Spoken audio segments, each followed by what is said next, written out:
How to be the next Pat Lane. The Sydney Roosters just won the premiership, second time in a row.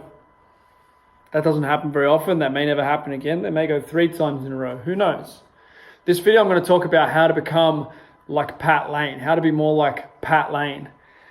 Patrick Lane is the strength coach at the Sydney Roosters. He was my intern in 2014 when I was working there at the Roosters. We've been friends and we've been in contact ever since. He has presented a lot for us with Real Movement. He's a friend of mine, and I would like to share a little bit more about how you can be more like him and get more of what he's had.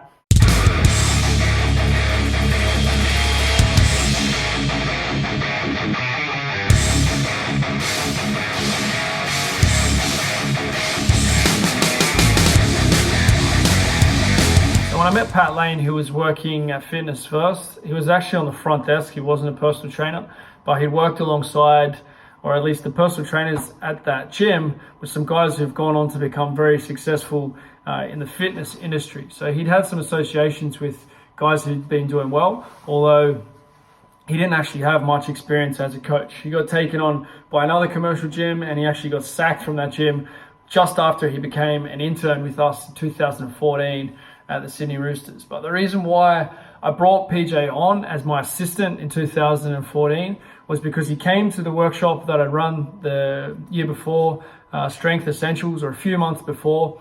And when he came to that workshop, he came strong and he came with questions, right? So he was enthusiastic, he had a lot of questions. And when I started to think, who would I like to work here with me, he came to mind. And I don't even remember if we had much contact. I don't think we'd had much contact in between that event and, when I offered him the role. He came in for the interview for a role that was, predominantly unpaid. There was a bit of an incentive to do the under 16s. I worked hard to make that role exist. At the time, the Roosters weren't investing in strength and conditioning for the 16s and 18s. To my knowledge, they weren't really doing weights. But I wanted that to change from 2013 to 2014.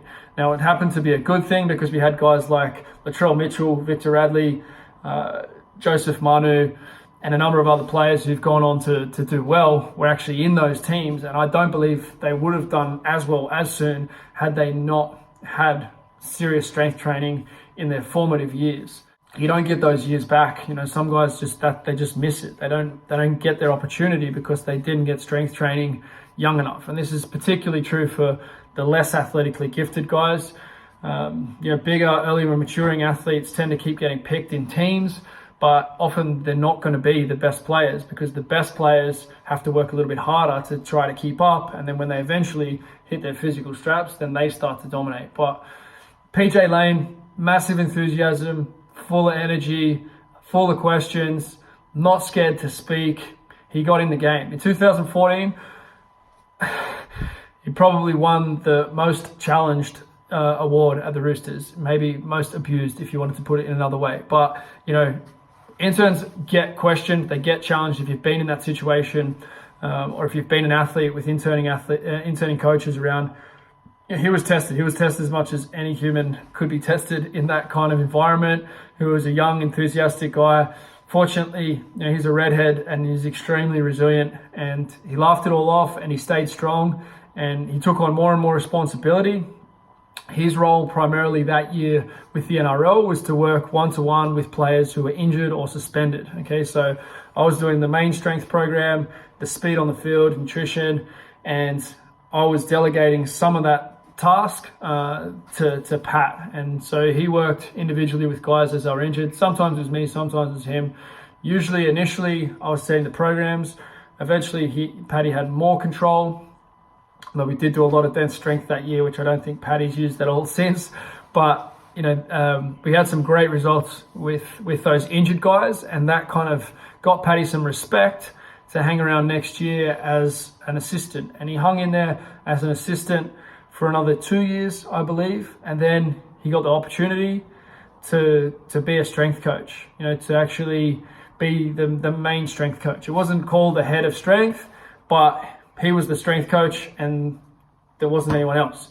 But some of the decisions were made collectively to get ahead of performance, etc. PJ always had that massive enthusiasm keen to learn. He went and did Poliquin courses. We went together that year and did the Cloakov Poliquin course. It was like $3,500, something like that. It was a big investment, and it was a significant investment for me.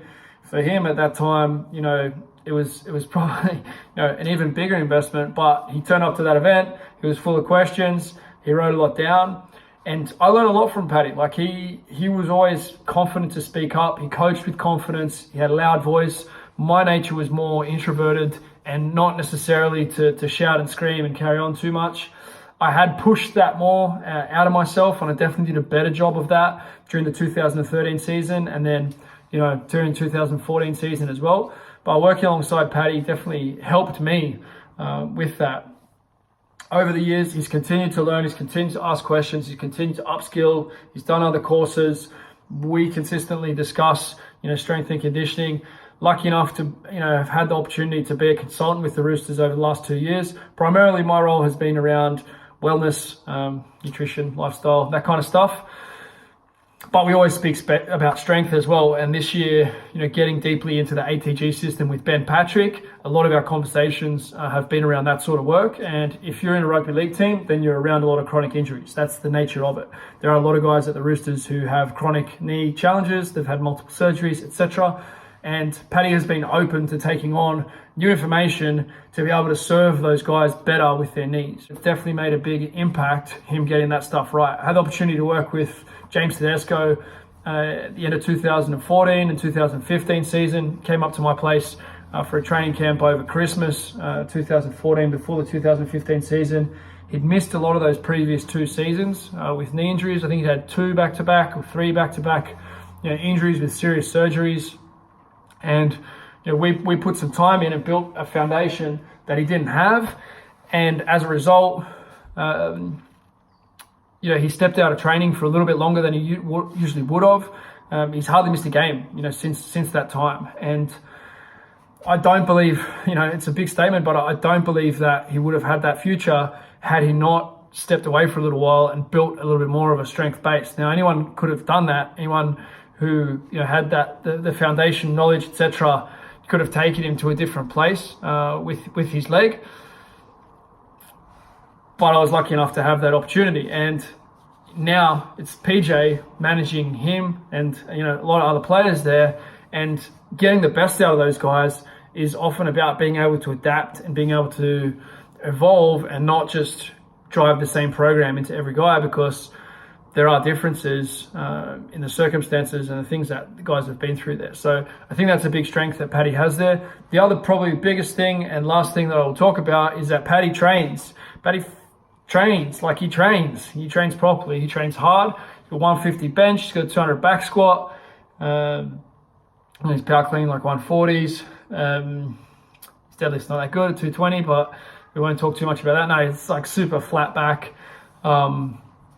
He's a good lifter, right? He's standing pressing 90. He's a good lifter, but what's also cool is because he was quite strong before we'd worked together, at least in his, some squats and some deadlifts, not so much in the upper body. He's definitely put on a lot of strength there, and he's put on, 10 kilos of weight. So that also helps to bump those numbers up. But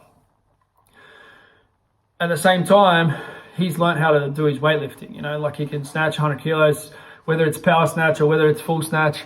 This is the debate that Paddy has on his Instagram chats. Is it full snatch? Is it a power snatch? But 100 kilos is going over his head pretty fast, and he's standing up with it. That's the bottom line.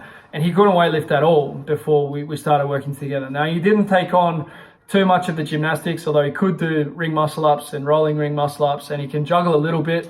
He hasn't gone right into real movement philosophy. I believe he'd be a better coach if he did take on a little bit broader base of skills, a little bit broader base of mobility. But he has continued to adapt and evolve, and he's super strong, and he's specialized in getting super strong.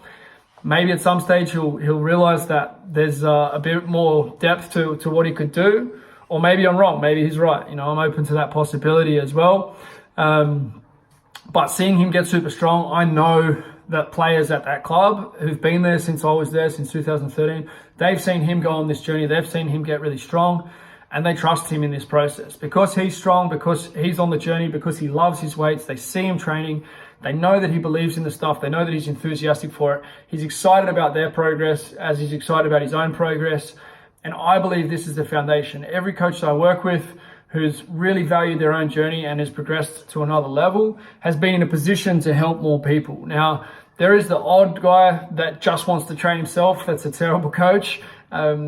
But there's not too many of them. Most people who really pursue their own journey, they get themselves to a position where they can help other people. There's always going to be exceptions to the rule. But very few coaches, very few personal trainers have actually developed themselves and put enough work into themselves to be great coaches. And at the same time, just getting very, very good at one thing, sometimes that's what's encouraged, right? If you get very, very good at one thing, then, the world will be your oyster. You'll be great.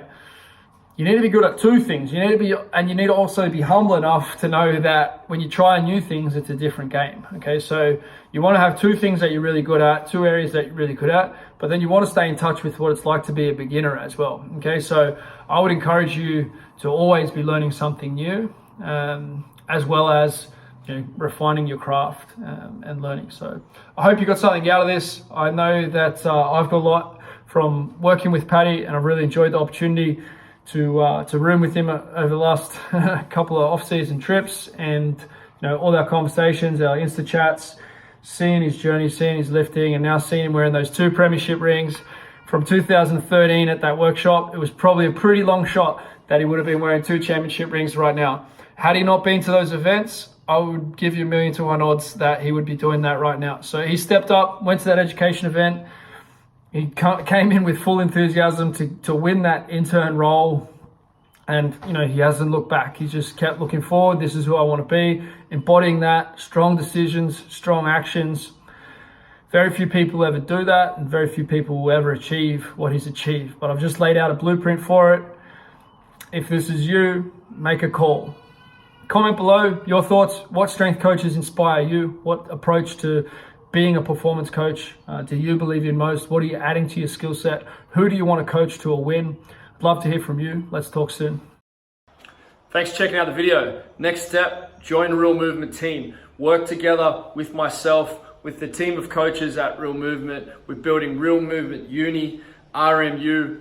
It's the next level of education, holistic education, where I've learned the best of the best. People I've learned from, the books, the videos on YouTube, the podcasts, as well as all of my best content and leading coaches from around the world. There's literally nothing like this out there in terms of value. You also get online training included in this. It's crazy value. There's never been anything like it. Jump over to uni.realmovement.com and join us today.